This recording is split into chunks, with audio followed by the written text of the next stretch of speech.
l'implantation en Afrique est très ancienne. La création du pôle Afrique, c'est une prise de conscience aussi de la dynamique africaine, qui est à la fois une dynamique démographique, économique et une vraie croissance des classes moyennes.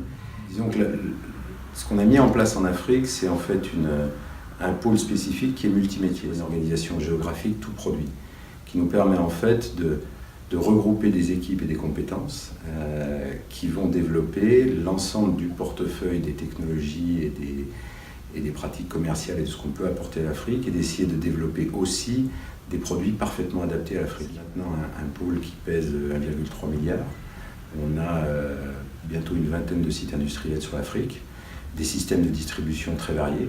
On utilise des compétences du groupe pour supporter notre développement en Afrique. Donc on a un besoin de s'adapter et on essaye, notamment dans le domaine agricole, de trouver la combinatoire entre nos connaissances, ce qu'on a pu développer au sein du groupe, les institutions locales et puis des institutions de recherche européennes.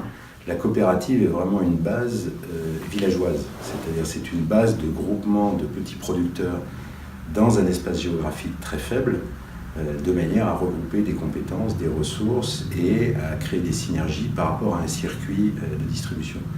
Il y a un besoin fondamental d'aider la petite agriculture, parce qu'effectivement c'est un énorme pilier africain et les modèles du type coopératif sont très importants. Mais il faut aussi participer au développement d'une agriculture moyenne et parfois aussi de grandes fermes. Et c'est cet équilibre qu'on essaye de trouver. Le tissu social des petits fermiers est fondamental et vraiment un pilier social, historique et culturel.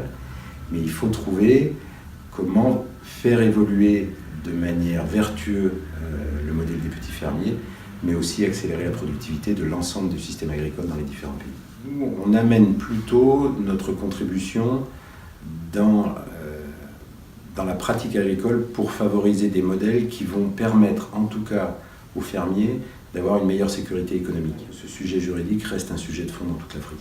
Et c'est un vrai frein au développement et à l'accélération de la productivité de l'agriculture en Afrique.